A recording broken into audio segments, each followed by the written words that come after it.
Hey, everybody, it's Wednesday, May 4th. May the 4th be the one ring to bind them all. When there's no more room in hell, may the 4th walk the earth. And welcome to another episode of Pop Shop Live with Phantasmic. I'm your host, Renzo Adler. And for those of you who are new, Phantasmic is a bookstore out in sunny Santa Monica, California. And we specialize in art books from Japan and around the world. We specialize a little unusual kind of artists, little dark, a little creepy, a little this, a little that, a little something that you've never seen before. And like to think you'd like to take a look at what we got. So got a couple of art books here with us today. We're going to do a little bit of a sci-fi thing because of the holiday, because of the fake holiday. May the 4th, it's not even a real, nothing happened on May the 4th. I mean, I get it, it's a pun, but like the holiday could have been the day Star Wars came out, or the day George Lucas was born, or the day Mark Hamill stubbed his toe. I don't know, something that actually happened, but whatever. It's May the 4th, so we're going to be giving you some special sci-fi books from Japan. So why don't we get the show on the road, and we'll give you a little looky-loo what we got. Now, this is the artwork of Space Adventure Cobra. And you might be saying, Renzo, you handsome devil, what is Space Adventure Cobra? Well, it's a long-running manga and anime created by Buichi Terasawa in the late 70s, early 80s. And so this Star Wars thing, it was kind of a big deal when it came to Japan. And so that led to that, plus Space Battleship Yamato and Gundam led to kind of a science fiction boom. So Space Adventure Cobra comes out of that. Okay, so if you've never heard of Space Adventure Cobra, basically imagine a Star Wars just from Han Solo's perspective, because he's basically a bounty hunter, not a bounty hunter, he's more of a space pirate, kind of an outlaw, ne'er-do-well sort of character that's on the run.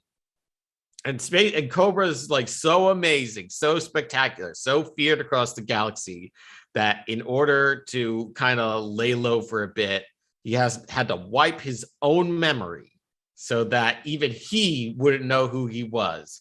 But then, like, his cool cyborg assistant is like, Cobra, you're Cobra, you gotta be awake and do cool guy stuff now. And then Cobra's like, all right, I'm gonna do cool guy stuff now. So Terasawa, yeah, this is 1970s Japan. So everyone has sideburns. Guys have sideburns. Girls have sideburns. Robots have sideburns. Everybody has sideburns. But there's also a lot of just really cool artwork. Now, Terasawa, he's not a name that you might be familiar with, but he's been working in manga for a long time. Another interesting thing is that he was one of the earliest proponents of digital art, like CG and digital coloring in Japan. This is going as far back as late 80s. He was like working with using a Mac to color manga, so way ahead of the curve. So this Cobra art book, so this is also a fun fact, this is originally a Shonen Jump manga. So same legacy as Demon Slayer and Jujutsu Kaisen. This all goes back to Space Adventure Cobra. So, even if you're not familiar with the comics, you can read the comics in English. Unfortunately, only on Kindle. It's kind of bizarre. There's a Kindle only release of the manga, but in the early 90s, Viz released some of the manga as floppies, and they got Marv Wolfman. It was either Marv Wolfman or George Perez from DC Comics to it was Marv Wolfman to do some punch up on the scripts, just like kind of make it sound a little more comic booky the way comic book fans are used to, because the manga scene in the US wasn't, what it is today. But anyways, I keep getting off tangent. Space Adventure Cobra, it's really good. The anime, so there was like a movie that actually was released in the US, and Matthew Sweet used a lot of footage from it for his music video Girlfriend. And that is a boomer ass reference. I don't know. Does anyone sound off in the chat if you used to listen to Matthew Sweet? You know, Girlfriend was a pretty good album. But yeah, so Space Adventure Cobra.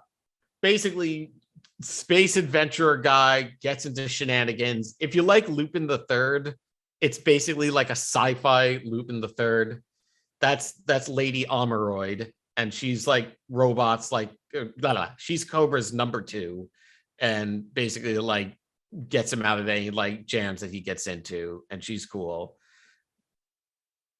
And somehow she talks, even though she doesn't have a mouth. But you know, she's a robot; she can do that. So yeah, like Terasawa, he's taking a lot. You look at his artwork, you can see a lot of, you know, it's recognizably manga, but at the same time, he's clearly riffing off of like George Perez or Neil Adams, and a little bit of like Frank Frazetta.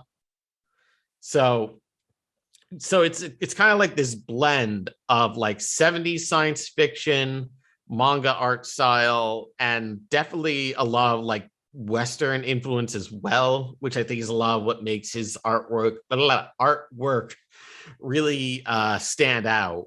I also like how like the great thing about manga. Oh yeah, that's the villain of Cobra, Crystal Bowie, and he's a dude. So Cobra's whole thing is that he has a laser arm, and Crystal Bowie's like, I'm made of crystal. Any kind of light you shoot at me just refracts. Haha, you can't kill me. So like he's kind of like Cobra's like nemesis. But yeah, everything has this very bizarre sci-fi like aesthetic. Keep in mind, this is like the late 70s. So you got like Star Wars is out, Mobius is doing his thing. People are just trying crazy new stuff with science fiction. There's still definitely like a Flash Gordon component to what's going on here, but it's very interesting. Oh yeah, so like I said, it was originally a manga in Shonen Jump. So included in this page are reprints of the original manuscript. So you really get to see, like, you get to appreciate, you know, the artwork, the stuff Terasawa put into the comic, and it's really great, especially because like so little of manga from this era is really available in the US right now. So buy this and then tell people at like Viz or Seven Seas, I guess Viz, since it's a Shueisha title, tell them we want to see Space Adventure Cobra in a nice big hardcover, and then we can buy that and then we can sell it back to you.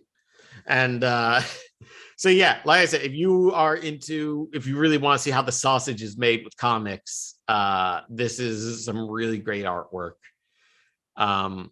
Yeah, the funny thing is Terasawa got his start doing manga because his girlfriend at the time was a shoujo manga artist, like a young girl's manga, and he was looking at her manuscripts and he was like, I can make a better comic than this. So like, hopefully he didn't say that to her face. Otherwise, I'm sure. Well, I think that's why they said ex-girlfriend and not later wife. But basically he saw that as like, I can make a better comic than this. So he made Space Adventure Cobra. And he's done a couple other titles like Goku the Midnight Eye, and like a lot of those got anime adaptations that were released in the US. That's Cobra's spaceship, the turtle. It's, you know, Terasawa is pretty good, but this spaceship is just basically a box. But you know what? He tries. It's still, I like the coloring. The other great thing about like manga from this time is that since manga is typically printed black and white, anytime they would do color pages, they would just kind of wing it and be like, what's his color scheme this time? Purple. No, it's red, it's green, it's whatever you feel like it.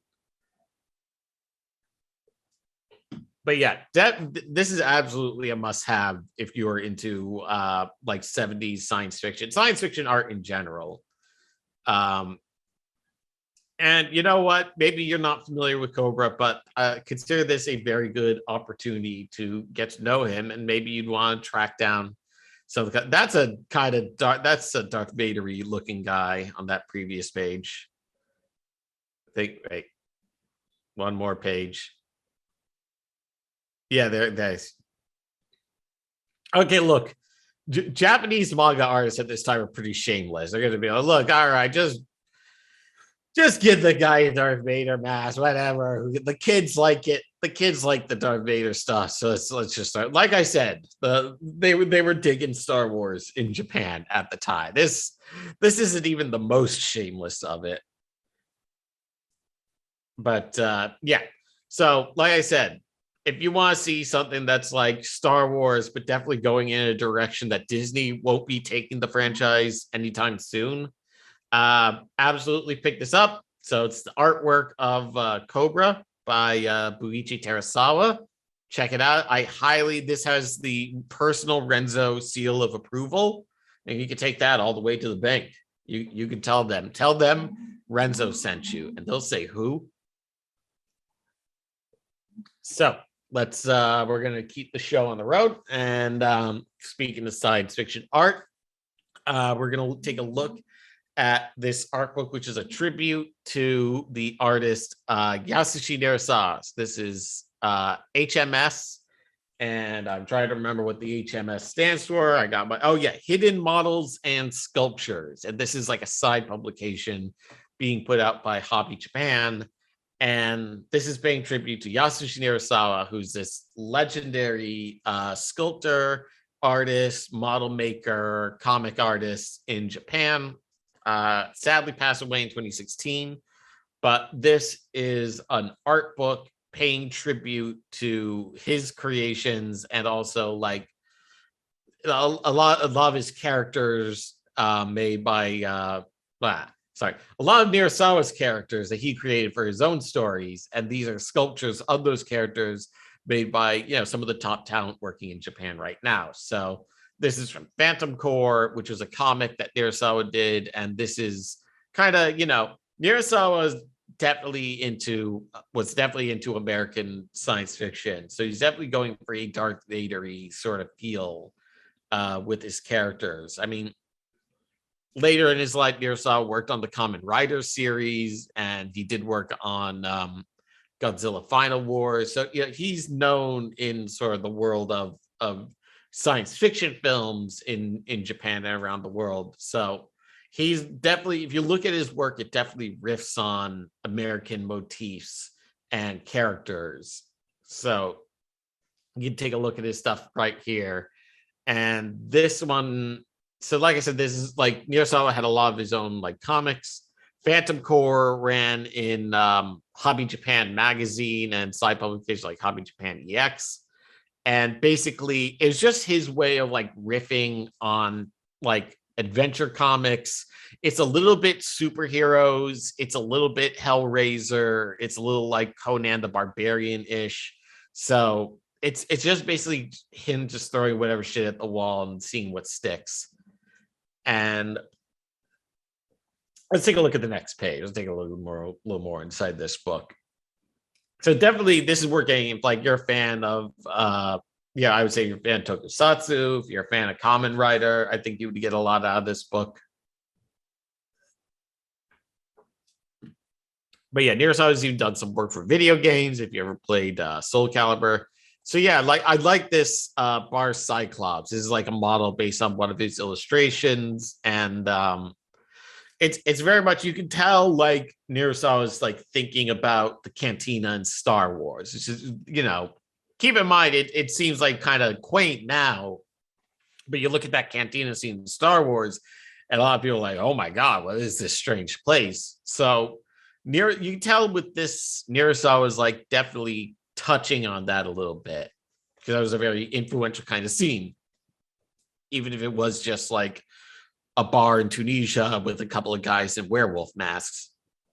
But yeah, this is sort of like extrapolating on that like Star Wars cantina concept, but with like this gargantuan sort of creature standing over this bar in the middle of a desert, just like Tatooine. So he has this sort of unique aesthetic, but like there's this wonderful sense of scale as well. Like look at like all like the tiny little bottles, the tiny little beer steins, the vehicles, and then like the Cyclops monster next to it.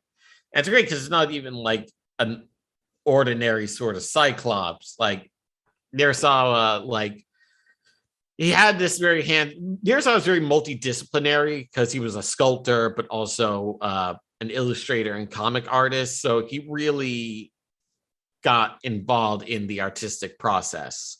So I couldn't say if he was additive or subtractive sculpting, but I do know that he was very good at being sort of multi, not multi format, multiple mediums, whether it's incorporating like organic elements or metal or resin or, plastic model like kit bashing.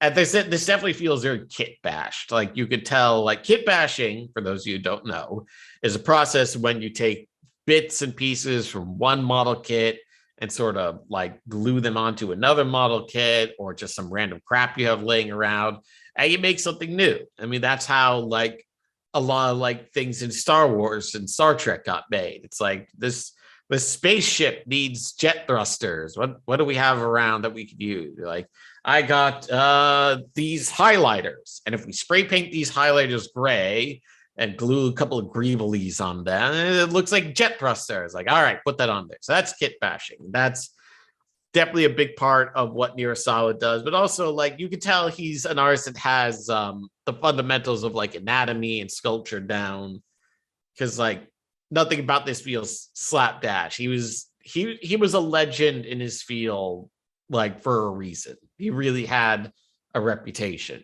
and this is a great way for you to like get to know his work. So, like I said, if you're watching this, there's a good chance you've never heard of Nirasawa before. But really, I think this is a great opportunity to explore his work. Along with Nirasawa's artwork, the book sort of goes into a tangent of other sculptors in Japan, sort of influenced by his art style. And I like these sort of like mechs like in there because usually when you think giant robots from Japan, you think uh, like your Mobile Suit Gundams and what have you that are a little kind of toyetic, very symmetrical, and Nirasawa like emphasized like asymmetrical elements, organic components, things that look a little off kilter, a little strange. So I think that's what makes like these robots sort of stand out, make them feel distinct. Um, but it's a bit like I'm not sure if you're familiar with Machine Krieger, which is a popular like model kit series in Japan. And so yeah, if you're a fan of Evangelion, if you're a fan of Gundam, but you want to get to know something a little more unusual. Okay, Evangelion's already pretty unusual. A little something that you haven't heard of. Let's say that. This is definitely worth a look. Sound off in the chat if you got any mech anime out there. Sound off in the chat if there's anyone out there at all. Hi. Okay, yeah, we got people out there. And like we're back at the bar, and like I said, it's definitely him. It's definitely Nirasawa like riffing on the whole like cantina thing from Star Wars because that really made a big difference. Are we getting comments? Bear with me, folks. We got like a different kind of Frankenstein sort of setup going on here. So if you're commenting on the app, I may not be seeing it on my computer screen. So let me just fire up my phone so I can see your comments. Apologies.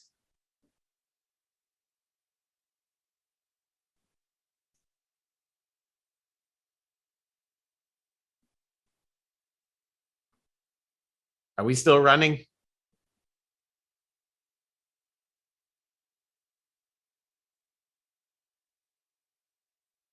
Okay, we're still running. Tell you what, I cannot see. I don't think because I'm logged into the company account on my phone. So if anyone's commenting, I can't see. Let me bear with me a moment, folks. I'm just going to log into my personal account so I can see if anyone's commenting. Talk amongst yourselves for a moment. I'll give you a topic. Does Disney know what they're doing with Star Wars?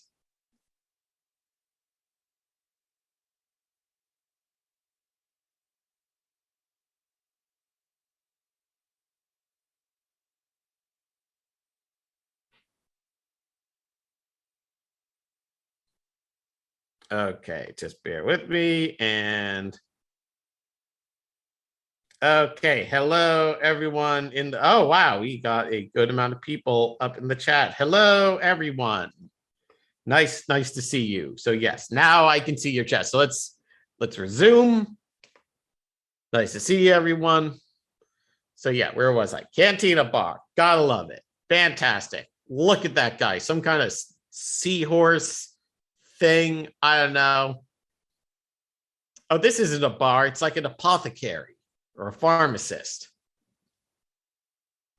Man, imagine picking up your meds from something that looks like that. That is out there. So yeah, definitely great if you like unusual kind of like Japanese artists and sculptors. So yeah, Nirasawa definitely had this, one of those artists that combine styles: Japanese, Western, science fiction, fantasy. And I think this is an absolutely great book. Are you pulling anything in the catalog? Sarah P asks, are you pulling anything in the catalog? Where we got stuff we're adding to the catalog. And we're showing you things that are in the catalog right now.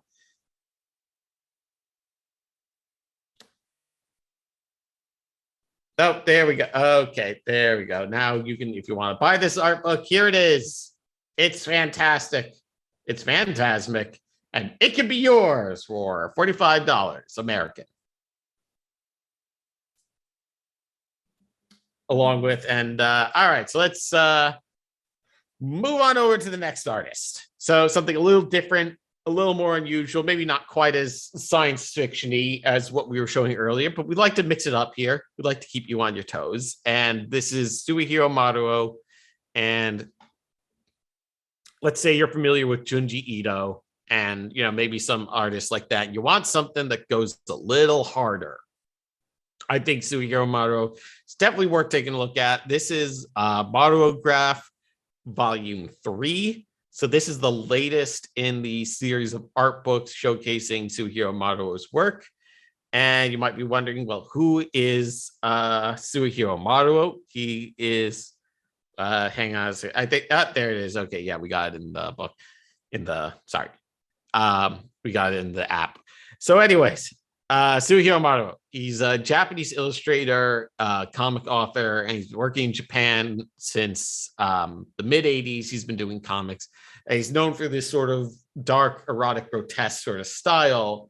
And so he's combining elements of like 1920s, 1930s illustrations, a lot of like European art, a lot of older Japanese art, along with like comic stuff. And this particular illustration was originally used as a cover for his adaptation of the short story The Caterpillar, which was a story by Edogawa Rampo about a man who fought in World War I for Japan, then comes home with as a quadruple amputee. He's got no arms, no legs. He can't talk. I think he's blind, but he can sort of like wriggle around and like communicate with Morse code. And it's about like his wife who takes care of him, and they have this freaky deaky sadomasochistic relationship. And also, if you like this art, our copies of the Maruograph art books are all signed by the man himself. So that makes these books a little extra, a little something special. So if you are a fan of Japanese horror art, this is absolutely worth a look. And we got Freaky Thought. Do we have anyone that likes clowns? I know last week we had someone that was looking for clown stuff. So there's definitely a little bit of that in here. So Maruo has done work for, he's done album covers, he's done movie posters, he's done work for the theater. And these illustrations were done for a series of albums released in Japan from a pop artist. The name escapes me for the moment, but definitely worth a look. So like I said, you see a lot of this sort of combination of, 1920s Japanese illustration, or like illustration similar to like what you would see in like Lewis Carroll's Alice in Wonderland. And so it makes this sort of like unusual, almost dreamlike feel. He also did some t-shirts for Uniqlo for Ultraman. So this is the monster Dada from Ultraman. And I think on the opposite page, if we could get a look at that, is Ultraman. There you go. There's Ultraman fighting Zeton. So you wouldn't think it ordinarily looking at Maruo's art book. Artwork. But he's actually a very big fan of Ultraman and Tokusatsu Tokusatsu films, so like Godzilla and what have you. So I wish I had these t-shirts. I think they go for a decent-ish amount of money right now. I'm gonna have to troll Mercari for some of them later, but it's pretty interesting to see his sort of unique take on Tokusatsu art. And let's see. And a lot of this stuff is stuff that we can't even show on here. So we're just going to hold on to this picture of a cherry. It's just a cherry, just some flowers, not at all symbolic of anything. Or is it? It's up to you, readers. But yeah, it's unusual. Suihiro Maruo is really like one of the most interesting artists working in Japan. Some of his manga is available in the United States, like Tales of Panorama Island. So if you're into your Junji Ito sort of stuff, but you're looking to take things to the next level, I think Suihiro Maruo is definitely worth taking a look at. And how are we doing on time? Should we keep talking about this or move on to our next title? Hi, how you doing? It's me. I'm not in Santa Monica. I'm in New York, and I'm getting told that we're moving on to our next title. So we're gonna cut to the studio in just a second. How's everyone doing? Sound off in the chat. If there's anything you want to know more about or anything particular you'd like to see, just let me know in the chat. And we're gonna be cutting to me. So let me just set up my camera. Bear with me for a moment, folks.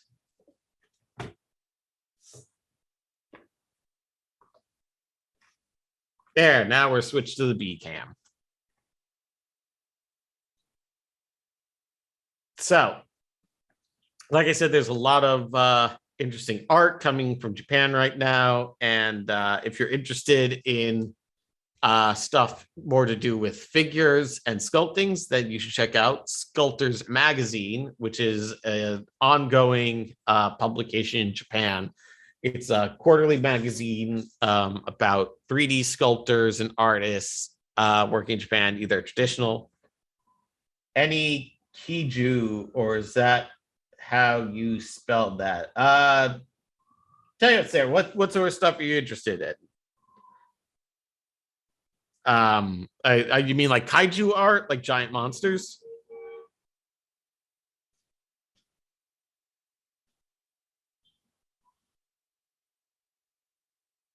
Oh yes, if you like giant monsters. So yeah, we actually have a book right after this one that is very giant. Actually, you know what? Let's do Sculptors first, because there definitely is kaiju stuff in here. If you're into like Monster Hunter or Godzilla. So like I said, this is an ongoing magazine in Japan. Are we centered? Are we centered? There we go. So yeah. So these are sculptors working in Japan right now. So we got a lot of this sort of like Monster Hunter style creature design. And this is really fascinating stuff. So it's really like a showcase of talent working in Japan right now. This is issue number 5, and we have multiple issues of this magazine in stock. Check out our store, our page, and you can see some of them. And so it's really a great showcase of art. But like I said, it's also a magazine that shows like the process. So you really get to like see like, how do they do this? How do they pull it off?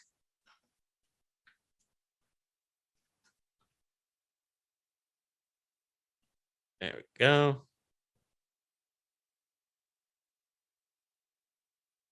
Oh, sorry about that, folks. You know what? I'll just keep it lowered like this. That's a little easier to see, isn't it? There we go.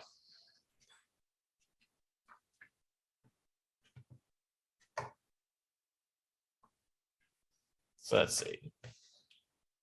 Here's the alien from Giger's, Ridley Scott's Alien. The funny thing when Ridley Scott was making Alien, he was like, I want the look to be Star Wars meets the Texas Chainsaw Massacre. And, I'm not sure if I would immediately think of that combination, but I think he pulled it off. A lot of that was also thanks to Dan O'Bannon's script writing and Giger's artwork. Giger, when he designed the Alien, he didn't know they were going to be actually constructing like a physical suit for it. He said, I thought they would be making it a cartoon like Mickey Mouse. And they actually did it. They actually pulled it off. When Ridley Scott and Dan O'Bannon met Giger offered them some opium. And Dan O'Bannon was like, what are you doing this opium? It's like, it's to keep the nightmares on the paintings instead of in my head. And it's not just all monsters. We also get cute girls in sculpted form, all in here.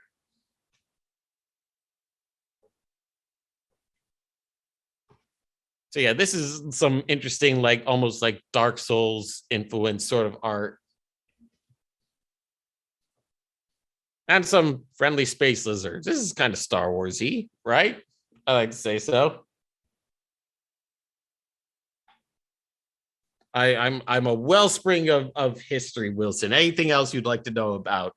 Just ask, and I'm more than happy to tell you. Yeah, definitely. So yeah, if you like giant monsters, this is absolutely a magazine worth checking out. We got some great stuff in here. Let me just physically lower this a little bit. So yeah, this is really a great showcase of talent working in Japan right now. How are we on the camera? Does that look good? Like, yeah, that looks good. You can see what's going on there. Little Kill Bill-ish, if you will. Let's see what else is in here. Oh, this is pretty rad. Little Phantom of the Paradise-ish, a little Devil May Cry-ish. And there's Lady Butterfly from the game Sekiro. Did anyone play Elden Ring? Because I have not. I sooner or later I'm gonna get around to it. I should check it out. I'm just kind of waiting to get a PS5. Let's see what else we got in here. More Sekiro stuff. This is like the giant carp that you fight in the game. And carps are supposed to be like renowned for like being like symbols of immortality and longevity. And a lot of the game is about like the price of immortality.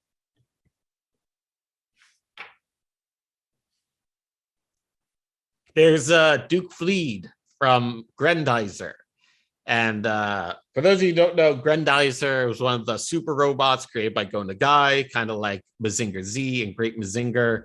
And Grendizer was one of the most popular cartoons ever in France, where they called it Goldorak. And if you have a friend in their 30s or older, chances are good they are familiar with Goldorak. It was a big deal in France. It was like a revolutionary thing because they never seen anime before. The French basically got to anime a good decade and a half before the US did. And they saw giant robots. And because, like I said, Star Wars was a big deal around the world. And so when the French saw what Japan was doing with, these science fiction motifs, they were like, oh my God, have you seen this stuff? Here we have an interesting take on Cthulhu from the Cthulhu mythos from H.P. Lovecraft. sort of very interesting because a lot of these sculptors like to do H.P. Lovecraft characters, and you read Lovecraft stories, and he'll say like, and it was so horrible, I can't even describe it, or it was so horrible, you can't even imagine it. Well, then these artists come along, they're like, well, I'm going to imagine it and I'm going to describe it. I'm going to make it real. So I think there's something, very admirable about that. There's Ultraman again, just being Ultra. And we got Shin Ultraman is coming out soon from Hideaki Anno. I'm looking forward to that movie. I want to say it's coming out the end of the month. I forget exactly, but check that out because Shin Godzilla was cool. And here's the Bubblehead nurse from the Silent Hill games, which Konami is kind of squandering the series. They're just not doing anything with it. But a lot of people out there still keeping the faith, still thinking about how cool the series is. There's Kenshiro from Fist of the North Star. Okay, I got 4 more minutes to talk about this stuff. Lady Demetrice from Resident Evil Village. Capcom definitely was not prepared with how popular she became and like how much we're like, yes, vampire dummy mommy. It's like Capcom's like, really? This is what you wanted? And the internet was like, absolutely. We want more of that. And like Capcom's like, okay. They probably would have made her more prevalent in the game if they knew what hit she was going to be. But here's a pretty cool sculpture of her. I like this one, girl taking care of her cat, but it's got this like sci-fi element. Unfortunately, I wish you could see this on a better camera, but like there's a lot of like detail, like the sort of like sea foamish color on the mirror, the almost semi-translucent like blush going on the faces, the details of the fur. It's really fascinating stuff. But yeah, cool thing. There's King Kong. Look at him go. But yeah, like I said, this is sort of an instructional book too. So it really goes over like the whole process, the whole like methodology and design process that goes into these sculptures and into these creatures. So if you yourself are a sculptor or artist, I think you would absolutely get a lot out of this.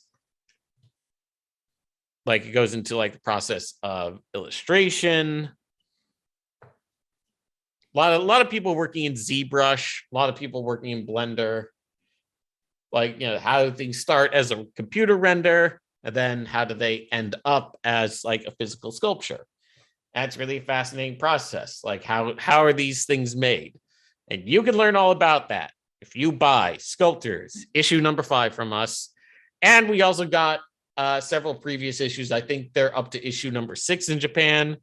And our supplies are limited. But if you check them out from us, we'll be able to get you what we can. So that is Sculptors, issue number 5. Good stuff. I think we're going to move on to our next title now. And so, like I said, we had some more Godzilla stuff, and that is in this book, which is a showcase of the artist Takayuki Takeya.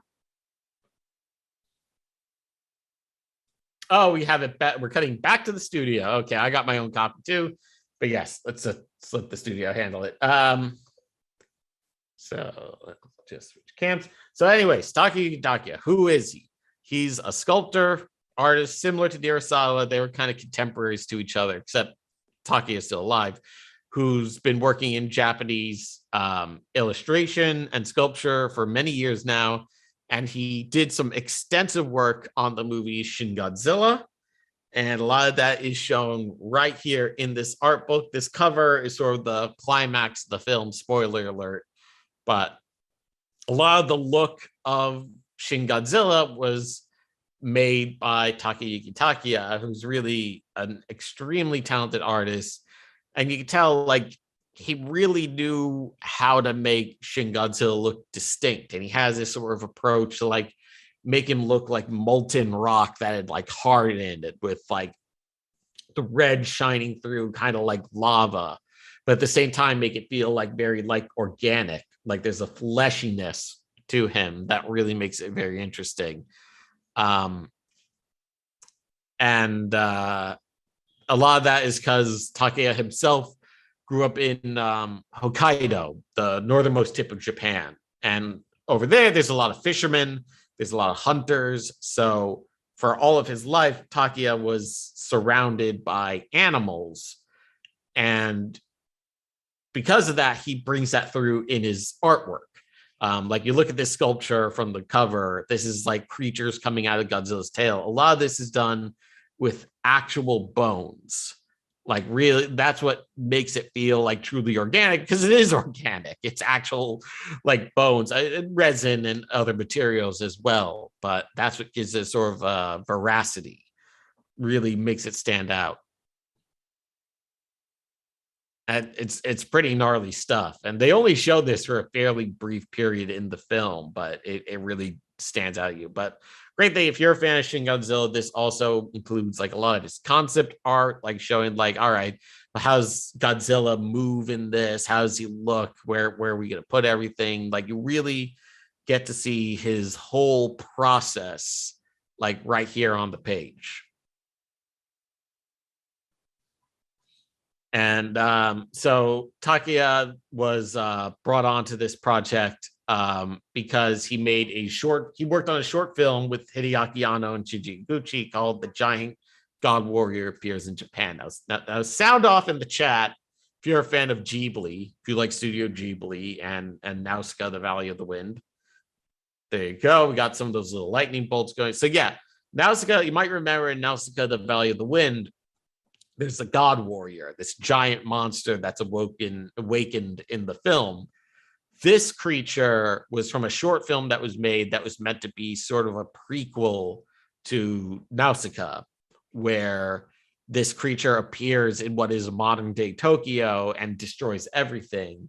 And because it was meant to be sort of a tribute to things like Godzilla, because it's meant to be sort of a tribute to Godzilla, the movie was done with puppets and miniatures. And Toho saw that and they were like, oh my God, this is amazing. We got to get these guys to do a Godzilla movie for us. So they went to Hideaki Anno. They were like, please make a Godzilla movie for us. And Hideaki Anno said, no. And Toho said, what if we write you a bigger check? And he was like, okay. Got any, Sarah P says, got any sketch kind of book? Do you mean like artist sketches or like actual like autographs? There is a lot of like Takeya sketch work in this book. So you can see like not just his sculpture, but also like his drawings. There we go. Yeah. So here we see like Takeya also worked on the live action Attack on Titan film. So he sort of worked on redesigning the Colossal Titan. So here we see like the whole process of like going over and be like, all right, how does this thing look on a turnaround? How does it feel? So yeah, great book for really getting into his whole process. The Attack on Titan live action movie, and I never saw that. How do people like that? It had a lot of the people that worked on Shin Godzilla in it, like Shinji Higuchi directed it, and I want to say some of the actors from Shin Godzilla were in it, and Takayuki Takeya. So here we see this bust that was made of the Colossal Titan.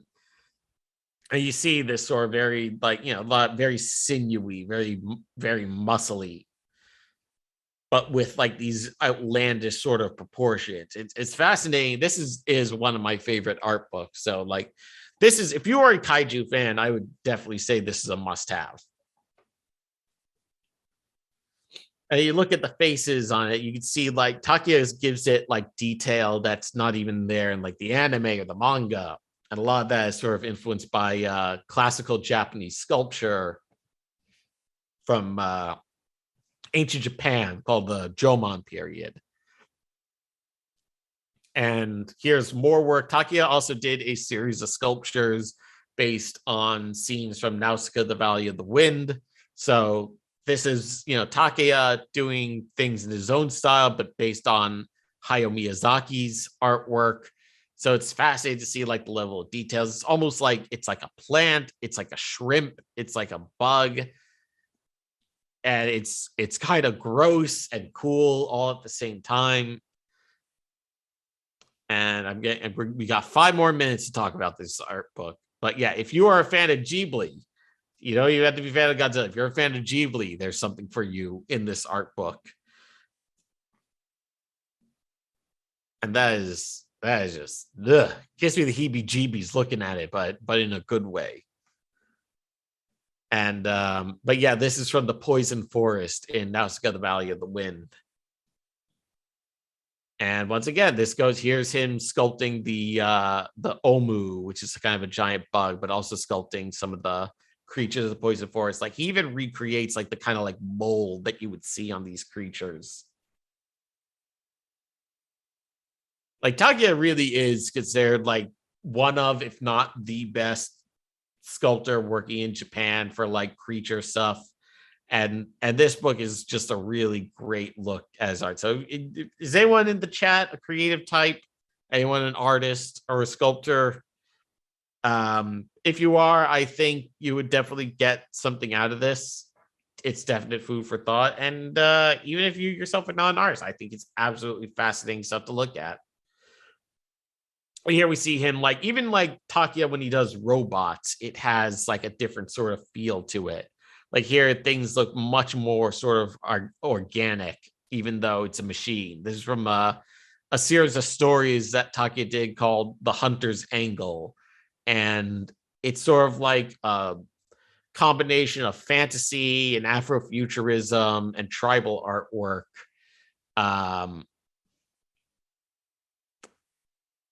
All combined to create like this sort of unusual science fiction story that unfortunately it was collected, but it's not in print, but you can see some of the artwork in this book. And Takeya really is like one of the best artists in Japan right now. And this book can be yours. All you gotta do is click that buy button right in the corner. Really fantastic art book. And you're definitely saving on shipping, getting this from us instead of getting it from Japan. So that's Takayuki Takeya, very special art book. And I'm getting the mark that we're going to be moving on. So I know some people liked it when we were talking about Alien earlier. And if you like Alien, we got a very special. We got to pull the camera back a bit, folks. This art book's a big boy. It is a very big boy. So this one is Giger Sorayama and is an art book focusing on the work of H.R. Giger and Hajime Sorayama. And H.R. Giger designed, the creature for Alien, Species, a bunch of other science fiction films. And Hajime Sorayama is a Japanese illustrator known for drawing sexy robot ladies. And so in a way, they're kind of two sides of the same coin, creating like, think of them as Eros and Thanatos, the life and death. And they're kind of embodied in, their two works.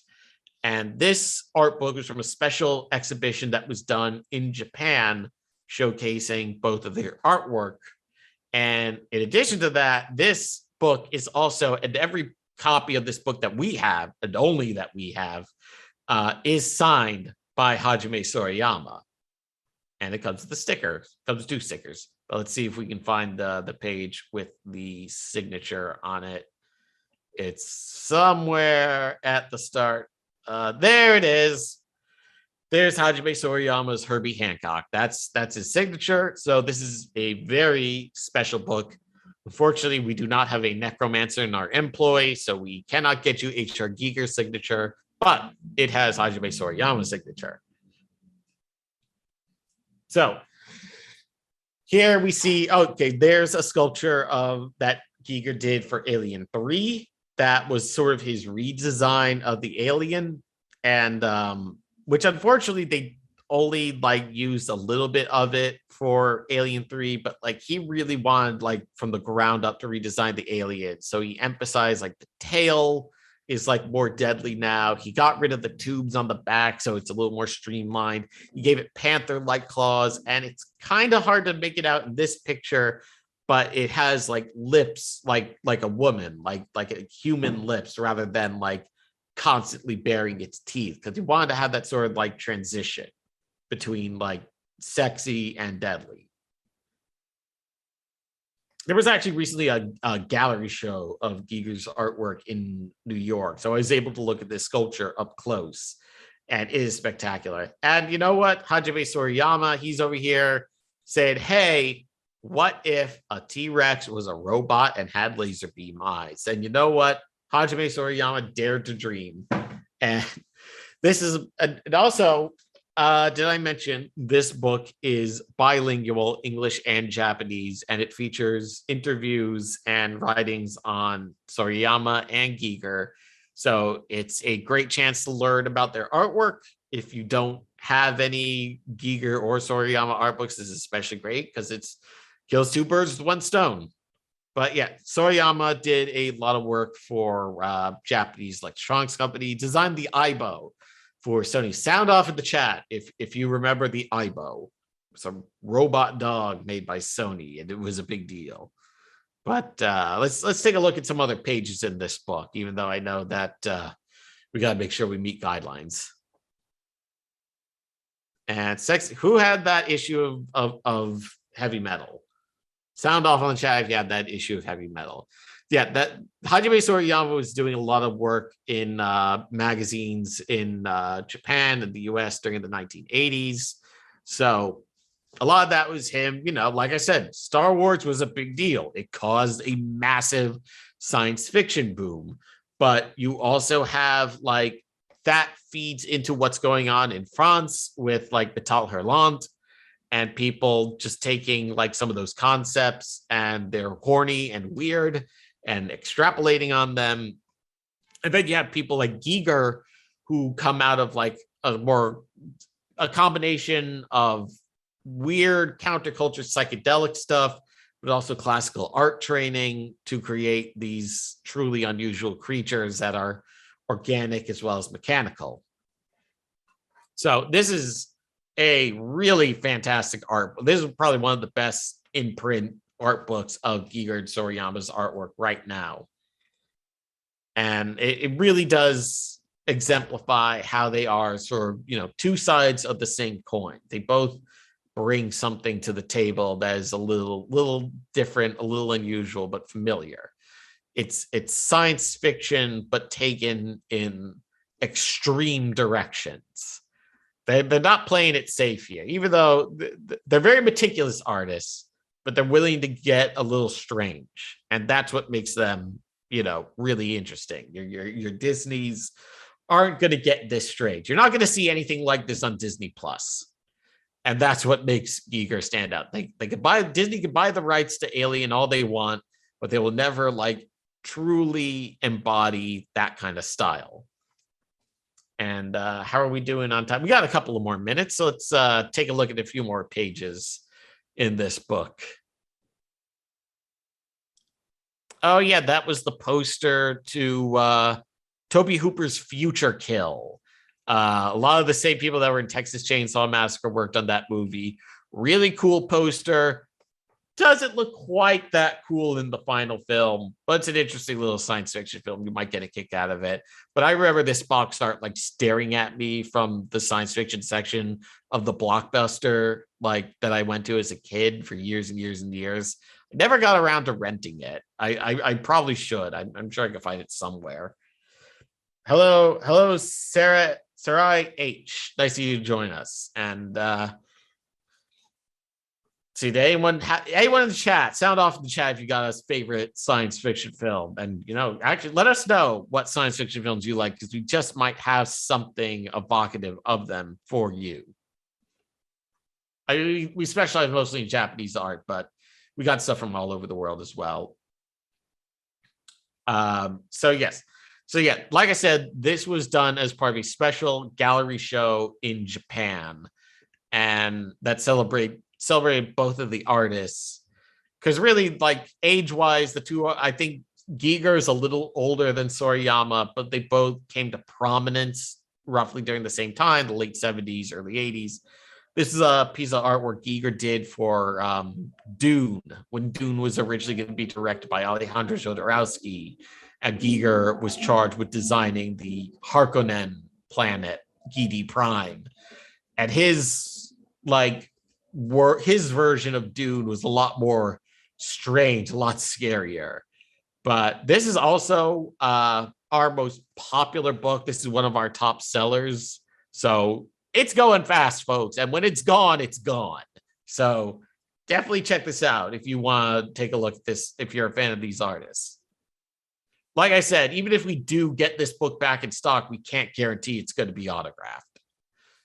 This is some of Giger's work for Species. A lot of the ideas that Giger had for Alien 3 were eventually sort of carried over to Species. But like I said, Giger is a sculptor and an illustrator, very multidisciplinary. And a lot of Sorayama's stuff is also, there's a physicality to Sorayama's work. This is Sorayama drawing Maria from Metropolis. Once again, coming back, everything comes back to Star Wars, doesn't it, folks? And Maria was sort of the basis of C-3PO in Star Wars. So Maria being from the Fritz Lang silent film, Metropolis, one of the most important science fiction films of all time. And looks like the hour is almost up. So let's just take a little quick looky-loo at what we got. So today we showed the Giger Sorayama art book, which is autographed. I'd like to mention that again, it is autographed. So if you want that Sorayama signature in your house, we got the HMS tribute to Yasushi Nirasawa. Definitely worth checking out if you're a fan of Kamen Rider or Japanese special effects characters.